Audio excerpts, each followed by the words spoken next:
All right, last lesson we learned how to use synthetic division to factor quadratics. And the reason we did it is because we want to be able to factor bigger polynomials, third degrees, which is what we'll do today, or fourth or fifth degree. You know, when you have higher powers of x, if you have an x to the fifth power in there, we still want to be able to factor that, but our trick that we learned back in Math 4 doesn't work anymore. So we're going to use synthetic division today to learn how to factor third degree polynomials. Now what that means is this, and that's what I said just a second ago. Synthetic division can be used to factor any polynomial. It doesn't matter how big a power of x you have. But starting today, all of a sudden we have that extra term. Like what we did on day one, we just factored the x squared part, you know, like this. 4x squared minus 11x minus 30, something like that. Well, now all of a sudden I'm making the polynomial bigger. I made it a third degree polynomial, so it has an x cubed in there, also has an extra term. And we're going to use synthetic division to factor that also. So we're going to use the same rules that we just learned, which means we're going to use synthetic division. And what we're doing is we're trying to find a remainder of 0. If you do synthetic division and the remainder is 0, then the number that you are dividing is a factor. Now here's the difference. If we're factoring a third degree polynomial, we're going to end up with 3 factors instead of 2. When you factor a quadratic, you have 2 factors in your answer, x plus 5 and x minus 7, or something like that. Well, if you factor a third degree, you're going to have a third factor. And what that means is you're going to have to do synthetic division more than once. You're not going to just divide one factor out and say, okay, good, I'm done. I divided and what's left over is the answer. We might have to divide twice, or later on when we do a fourth degree polynomial, maybe 3 times. Now here's the important thing. If you're going to do synthetic division more than once, you need to chain or continue your work. You don't want to start the problem over. So and I'll show you a real example in just a sec, but let me kind of make up a little example here. Let's say, for example, we're doing synthetic division. I'm going to put some number, I'm going to just make something up. Let's see, we have a 1, a 2, a 5, and a 7. And we're factoring out like a -2. So you do your work, I'm not even going to do it because I just made it up, and you get, well, the 1 drops down, and then maybe you get a 5 and a 3 and a 0. And you say, okay, good, I got a 0 there. Well, let's say we were also supposed to divide out a +3. What you don't want to do is go off to the side and start over with the 1, the 2, the 5, and the 7 again, because then you're never getting to the point where you want to be. When I say chain your work, what I mean is don't start a new problem. Just continue your division problem from right there. Put the 3 here and do the synthetic division that way.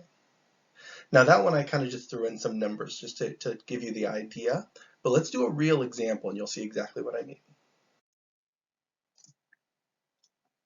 So we're going to factor x cubed, so there's our third degree polynomial, x cubed plus 4x squared minus 11x minus 30. And given that, I gave you 2 factors. So I said number 1, x plus 2 is a factor, and number 2, x minus 3 is a factor. That's why we're doing synthetic division twice, once for each of those. So let's set up the problem. My original polynomial starts with 1x cubed, so I'm going to put a 1 there, plus 4x squared, so I'm going to put a +4, minus 11x, so I'll put a -11, and minus 30, so I'll put a -30. So I copied all the coefficients from my original polynomial, and let's say we're doing the x plus 2 first. You can actually do them in either order, it doesn't matter, but I'm going to do the x plus 2 first.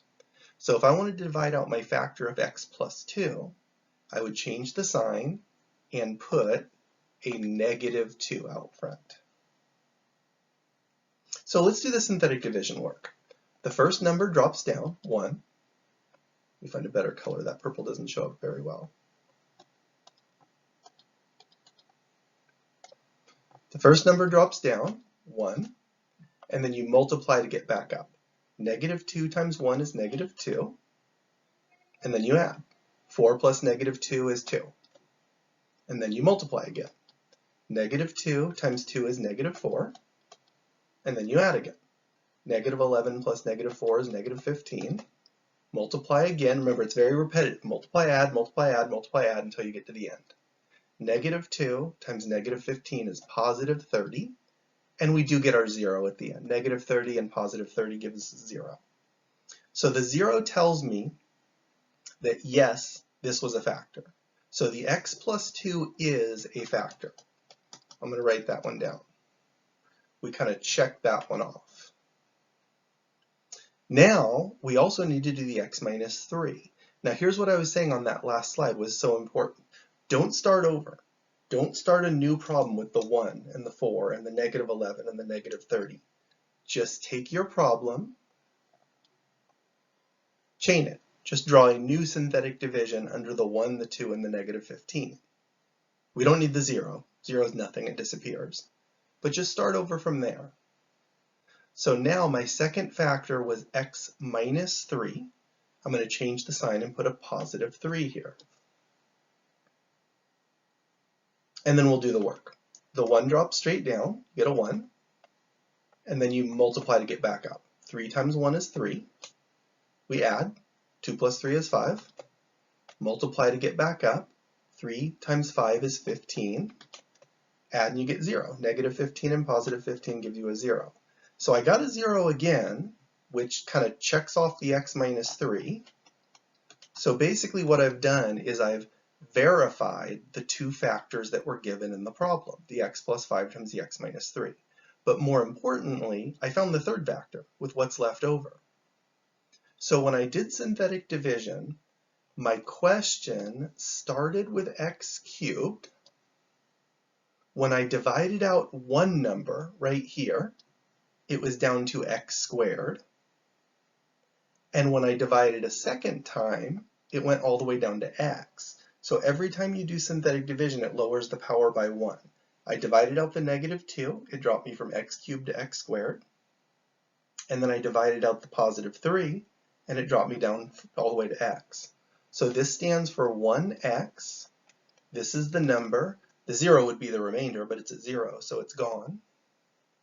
And that gives me my last factor. My last factor is 1x, or I'll just put x. And that's a positive 5, so I'll put plus 5.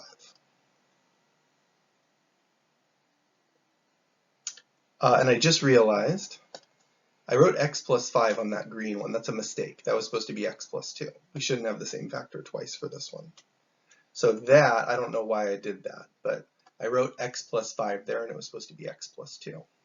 So our two factors from the question, x plus 2 and x minus 3, we verified using synthetic division. And what's at the bottom, the x plus 5, that's our third factor. So the three of them together are the answer to the question. If we wanted to factor x cubed plus 4x squared minus 11x minus 30, the answer is x plus 2 times x minus 3 times x plus 5. And that's what we're going to do today. We're going to factor third degree polynomials, but I'm going to give you 2 of them every time. So the goal for today is to learn how to chain your work, do synthetic division twice, and get that third answer from what's left over at the bottom.